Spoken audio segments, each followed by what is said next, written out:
promised, I am back with another of my Warhammer Fantasy army reviews. Yes, it is another highly technical and scientific review of the latest arcane journal to come out for Warhammer the Old World, comparing it to the army books of the past. To this end, I have resorted to that most technical of tools, a dry white marker and a whiteboard. I will be assessing the current arcane journal compared as against the previous 4th/5th edition Warhammer Fantasy Army Battle Book and the 6 to 6.5 Warhammer Fantasy Dwarf Army Book. I did consider whether to include the 7th edition Army Book in here or the 8th, on the basis that the 7th is fairly similar to the 6th book. It's just kind of got a few extra options added in. I decided to leave it out. And the 8th edition book, well, I haven't compared any of the previous army books to the 8th edition book, so I decided again it was best to keep it on a par with what I've done with previous army reviews. If you haven't checked out my previous army reviews, there's a Bretonnian, a Tomb King and an Orc one out there.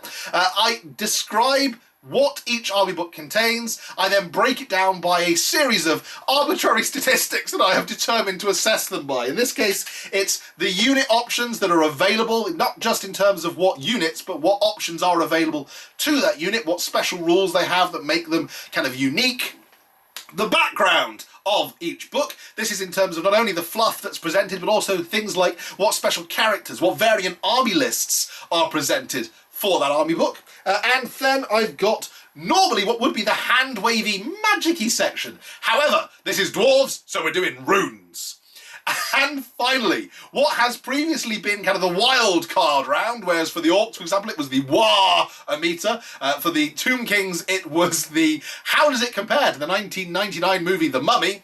In this, instead, we are comparing the simple dwarfishness of the book as defined by what level of beard does it inspire. From the wispy, shaggy Rogers chin beard all the way down to something mighty like a ZZ Top rib tickler. That will then all be marked out of 10 and we will come up with a final score to determine which version of the Dwarf Army books is the best. Without further ado then, let's dive right in. Okay, so first up to bat, as I said, is the 4th/5th edition Dwarf Army book. I say it's 4th, this was released during 4th, but it remained a valid Dwarf Army book during 5th. I love this book, I will make no bones about this. When I was getting back into Warhammer Fantasy, this was the book that I thought to myself, I wish I had gotten that back when I was a kid. This was the army that I used to peer at longingly in the pages of White Dwarf as a kid, and this is the army that I first built when I got back into classic Warhammer Fantasy. And I have promised I will do an army showcase video for my dwarves at some point. That is coming up. I'm just going to get a few more units painted before I'm happy to kind of share it with people.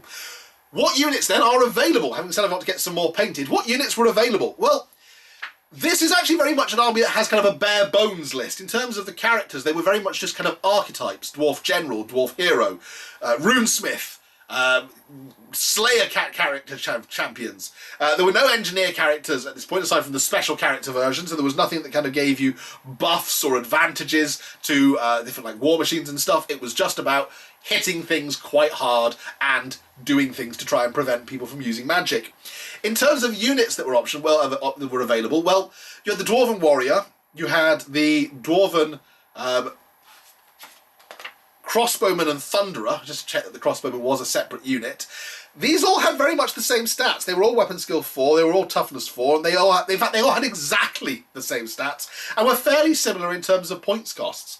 Likewise, the kind of heavier Dwarven infantry is very much the same as well. Longbeards, Hammerers, and Ironbreakers. You could have up to 1 unit of each in your Dwarven army. They all have exactly the same stat line. The only real kind of variety between them is Hammerers could take great weapons, Longbeards had the hand weapon and shield and heavy armour, and Ironbreakers had the Rune of Stone to give them essentially a 3-up armour save, making them equivalent to kind of Space Marine armour saves.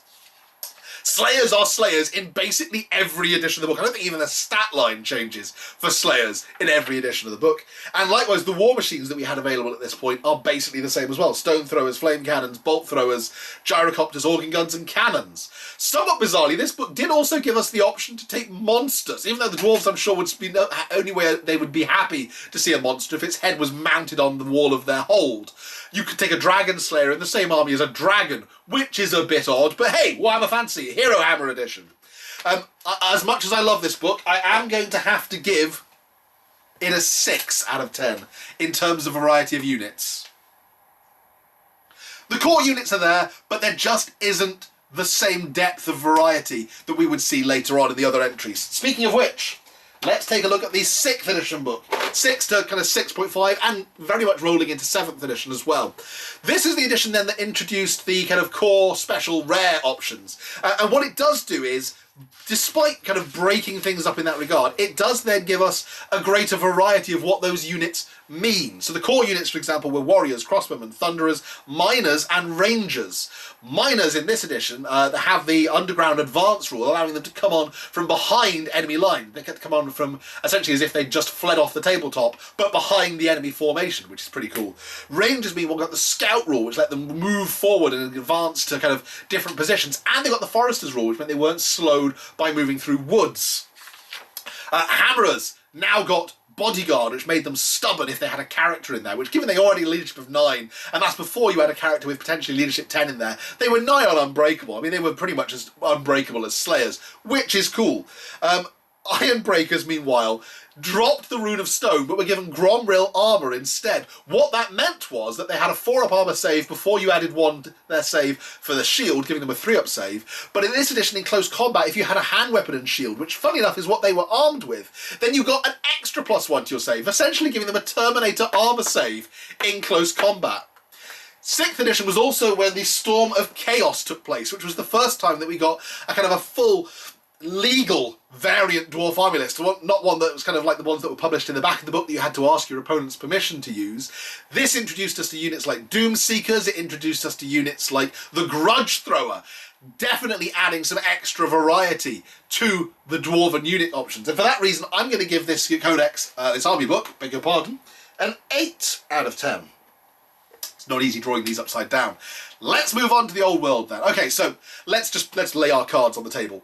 Just going off what's in the Forces of Fantasy book, there is everything that was in the kind of the 6th, 7th edition army books and more. It's everything that was in 8th edition as well. So you've got Iron Drakes, you've got Gyro Bombers, you have got a whole host of different options scattered throughout the different units to allow you to make your unit as kind of customised and tailored to match your playing style as you would wish. Hammerers now don't strike last when they're using great weapons and instead have some pretty amazing kind of Gromril hammers.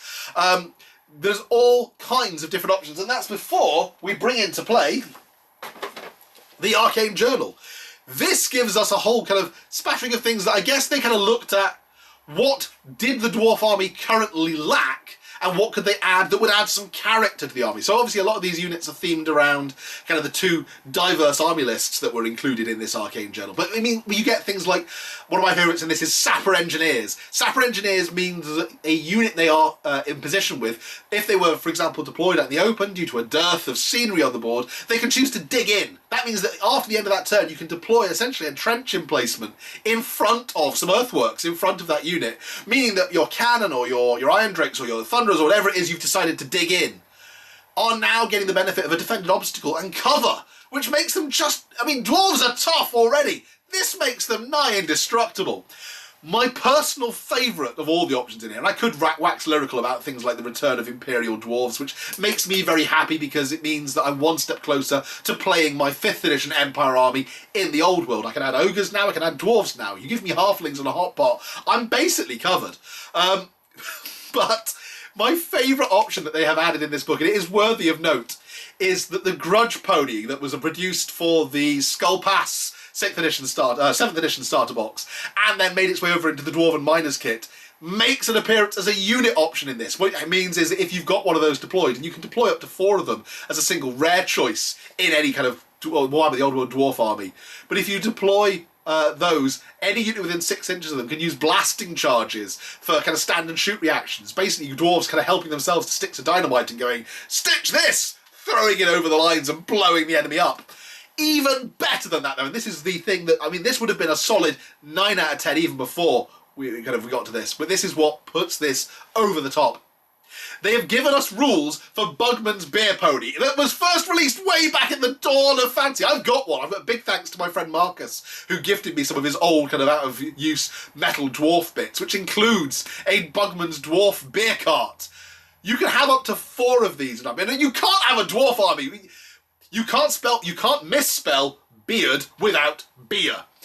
You can have up to 4 of them in your army, and what it means is, firstly, all dwarf units within 6 inches of them get +1 to their movement, which might not sound like much, but when you can take into account the fact that that is basically 1/3 of their existing movement, it speeds them up dramatically. But more than that, they count, both the Grudge Pony and the Beer Cart count as light chariots, which for an army that up until now has been lacking cavalry, means you can essentially run 2 units, in theory, 2 units of 4 as rare choices, in a dwarf army. You can have up to 8 light chariots roaming around the place, spilling beer and explosives, and causing impact hits on people, which is brilliant. For that reason alone, I have to give the Old World Arcane Journal and the Old World rules a 10 out of 10 when it comes to units. Let's move on to background then, and in particular, like I said, special characters as well. So, in terms of what was produced for the 4th/5th edition book, well, this is where this book perhaps comes into shine. It's about 112 pages long, and up to 58 pages of this book is background. That's basically half the book is background material. It's rules about the history of the dwarves, the chronology of the dwarves, their dwarven holds, the dwarven language. There's a lexicon of language. There's a dwarven battle report in here, and that's before we take into account all of the special characters that they tucked away in the back. There's King Cazador of Karak Azul, the one with the war horn. Ungrim Iron Fist, before we got the kind of shiny glowed up version for Warhammer the Old World. Crag the Grim, Godric and Felix are in here. That alone has to score them some points. Thorgrim Grudgebearer, Joseph Bugman, and Burlock Damnison with his bionic arm. I'm going to say no more. I'm just going to give them a 10 out of 10 when it comes to background. If you want a book to read, to learn about dwarves in Warhammer the Old World, just get yourself a copy of this book. It's brilliant. Let's move on to the 6th to 6.5. But, well, I'll be honest. This one is where it falls down a little bit. There are about 12 pages of background at the back of the book, which does include a history of the Dwarven rune language. It includes essentially a full runic lexicon. So they do cram a lot of background material in there. And it also does have the benefit that there's a whole host of variant army lists that they tuck at the back of this book. So, just to give you an example, these were all army lists that you had to kind of get your opponent's permission to use. But there's a guild expedition, there's a Karak Kadrin force before we take into account the Slayer army list that came for Storm of Chaos. There's the Royal Clan, which again we see in the Warhammer the Old World Arcane Journal now. There's an Undgrin Angkor force, which is basically an underground tunnel network force, which includes Ironbreakers as core units. There's a War of the Beard list. There are a host of different army lists that kind of seek to flesh this army book out, but there's only 2 special characters, which, again, there's Thoric Ironbow, the Runesmith, and King Alric, the first Dwarven Lord to impersonate Chief Vital Statistics from Asterix and Obelix. I'm going to give it a 7. I was going to give it an 8, but I'm going to give it a 7, just because if you want to learn about the dwarves, reading it does not give you as much information as perhaps you might have hoped for. Let's move on to the Arcane Journal. Okay, well, first things first, the Forces of Fantasy book has maybe like 3 or 4 pages of background. There really isn't much in there. They have crammed quite a bit in here, though. Up until page 20... Yeah, page 20 is pure background material. Then we get a colour section, and then we've got more background information, including the Royal Clan army list, which lets you do things like take extra runes on your characters, gives you +1 strength when you charge to represent your ancestral fury. The Expeditionary Force, which gives you things like the ability to put move and fire on your cannons and your organ guns and stuff by reducing their toughness by kind of essentially weakening the gun carriage, which I think is quite cool. But in particular, there are 3 characters that make an appearance here. Thorgrim Grudgebearer, or at this point, Karl of the Damaz Kron, as he still was. I actually predicted this when I was doing my video predicting which characters might make a return to the Old World. Thorgrim was on my list. I'm claiming that one as a prediction. Ungrim Iron Fist, well, we've already seen the lovely model. If it weren't for the fact that he's currently out of stock, I would go and get that model just to include in an army. And what is quite cool is he also gives kind of a host of an extra army list, essentially. We've got 2 themed army lists in here, and if you take Ungrim Iron Fist, it gives you the option to do a Slayer army list as well, which is really cool. And finally, there's Burlock Damnison before he blew his arm off. I'm going to give it an 8. I think an 8 out of 10 is fair. It doesn't have the same level of background that you have in the 5th kind of edition book, but it is very pretty and it does seek to give you a lot of character. So I think an 8 is well earned there. Slightly scribbly 8 upside down. Maybe I should do it as a runic 8. Speaking of runes, let's talk runes. Okay, so the 4th and 5th edition book, there were multiple pages of runes in there. There was weapon runes, armour runes, talismanic runes to put on things like shields and stuff, to put on things like banners and stuff, engineering runes, and this is all before you take into account that at this point the dwarfs had full access to all of the magic items that featured in the Warhammer Magic book as well. In terms of magical power that the dwarves had available to them, they were absolutely rollicking in it at that point. You could take a dwarf lord with a runic axe and, you know, the armour of meteoric iron or something. You could take so there were various special dwarven magic items like Gotrek's axe that you could take only if you were taking a dwarf army. And that is alongside all the runic stuff that you had as well. And then you had the Anvil of Doom that could just shoot lightning bolts at people. I think in terms of options, I'm going to have to give it a 9. I'm going to give it a 9 because it does have all of the magic items that it has available to it in the Warhammer Magic book. And I think that is a big advantage for the dwarves in this edition. How do you do a 9 upside down? Is that a 9? I think that's a 9. Might be a P. That is a 9. Okay, let's move on to the 6th edition book. The 6th edition book does have a host of runes. So you've got weapons runes, armour runes, you've got engineering runes, you've got everything pretty much that you would have wanted from the 5th edition book ported over. The Anvil of Doom as well has a host of extra rules in this. Not only can it, you know, do destructive level stuff, but it also has 3 other runes that can be struck upon it, which I think is a major advantage for the dwarves. For that reason, I would have given them a 7 for the fact that they don't have access to any of the generic magic items, but the fact that the Anvil of Doom is quite so good in that edition of the book pumps them up to another 8. Let's talk about runes in the Old World then. Well, okay, so we don't have access to, at least I don't think we have access to all of the common magic items that are available in the book. I might be wrong in that regard, and I'll have to check that in just a minute. But what we do have is a host of different runes scattered throughout the Forces of Fantasy book. What they have done that is interesting in the Arcane Journal is they have created 2 new categories of runic items. They have created engineering runes that are specifically inscribed on weapons held by engineers. So this is things like you've got an engineer with a long, a dwarven handgun or something. Well, let's put a rune on it. Let's put the Master Rune of Piercing on it to give an extra bonus to its strength. And let's make it shoot like a bolt thrower. This is my, my dwarven long gun that, this is Betsy. Let's give it a name. It's Betsy. It's my favouriteest gun.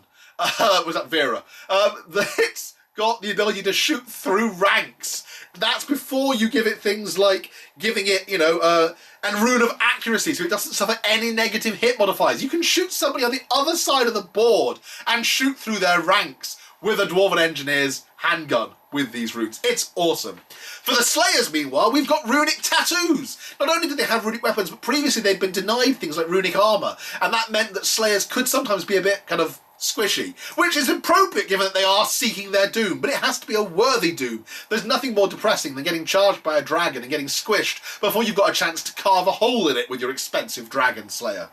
Runic tattoos makes your slayers last till the end of the game, but hopefully not too long. One of my favourites in this is the Rune of the Dishonoured, which means you can only put this on a demon slayer or a dragon slayer, but it gives them a 3-up ward save once they're on their last wound. However, if they're still alive at the end of the game, you give away 100 victory points to your opponent because they're supposed to be seeking their doom, dang it! I love this, and for this reason I'm going to give them a 9 out of 10. If it turns out, for example, that I was wrong and that they do in fact have access to all the common magic items, then maybe that would have pushed this up to a 10. Let me know in the comments if I am wrong. Okay, beardiness. What do I mean by this? I mean, when you look at the book, how much does it want to stroke your beard? How much does it evoke the urge to quaff flagons of ale? How much does it make you feel like you are a member of the Khazalid people? Let's look at the 4th/5th edition book first. Well, I know that I said it's lacking in unit options, but it is certainly not lacking in history. reading through the book, it genuinely instills upon you a feeling of the depth of history of the dwarves. It makes you want to kind of feel their sense of honour. I would absolutely, at the very least, put this as a John Rhys Davies dressed as Gimli level of beard. That's a worthy level of beard. That is an 8 out of 10 for beard right there. Let's move on to the 6th/7th 6.5 version of the rules. How does it feel? Well, again, you've got, like I said, a whole host of different options in there. It does suffer a little bit by the limitations placed upon it by the Lords, Heroes, Core, Rare, Special limitations that were put in place that did make 6th by far one of the best war games that Games Workshop ever created, but limited to a degree the amount of character that you could put into your army. For this reason, I am giving this a Billy Connolly appearing as a dwarf level of beard. It is still, you know, Dane Ironfoot, it is still a worthy dwarven appearance, but it relies more heavily on CGI than perhaps practical effects, and for that reason I am giving it a 7 out of 10 for dwarfiness. Let's move on to the Arcane Journal. Let's move on to the Dwarven Mountain Holds. How does it make you feel? Well, again, there is a slew of background information that is present within this book, but what I really like is all the different kinds of kind of flavourful options that they've put in there to give you the push towards making an army that is characterfully you. The options to take a royal clan list, if that's what you really want. If you want hard-hitting heavy dwarven infantry screaming for their ancestors, that's there. If you want a slayer list that can seek to regain their honour by cancelling out their doom, you got it. If you want the option of taking a dwarven engineering force packed full of war machines, you've got it. If you want the option to just take all of this, you've got it. But more than anything else, I think what brings this to its height, and I come back to this, is the presence of the Bugman's beer pony, because it's so cool. Yeah, for this reason, I am giving this, it's a 9 out of 10. It would be a 10 out of 10 if it had just a little bit more background information contained within the Arcane Journal, just a tiny, like maybe 10 or 15 pages more, that would have pushed it over the edge. As it is, this is a Brian Blessed level of beard. This is Brian Blessed, perhaps as Voltan, Prince of the Hawkmen in Flash Gordon. That's a mighty beard he's got there. Let's total up my scores. I have no idea how these are going to pan out. I just score this as I go. Quick head count then, 6, 16, 24, 24 plus 8, 32. Not bad. 8 plus 7 is 15, 15 plus 8 is 23, 23 plus 7 is 30, respectable. 10 plus 18 is 28, 28 plus another 8, I can't do maths, 36! Cue the war horns! Yes, it is as no surprise to anybody that I think that the current version of the Dwarf Rules presented by the Arcane Journal and the Forces of Fantasy book for Warhammer the Old World is the best version of the Dwarven Army book that we have seen thus far. The Old World continues to knock it out of the park, and I will continue to do these as long as people enjoy watching them. I'm going to do the Chaos one next. Games Workshop, if you are watching this, please send me a copy of the Chaos books early so I can review this before it comes out, rather than like a couple of weeks after when I've had a chance to get the book and read it. I am rapidly approaching, I'm 80 subscribers away from 2,000, and I'd really like to make 2,000 before summer is out. So if you're watching this and you're not already a subscriber, please subscribe. It makes me feel so happy to see that number kind of just tick upwards. It really does. It doesn't take much, and I promise to keep making entertaining videos as long as you keep watching them. If you are already a subscriber, nag your friends. I'm sure you must have friends who you can tell them that they should be subscribing to this channel. Give me a bit of a share, please. That would make me feel happy as well. If you don't, it's going in the book.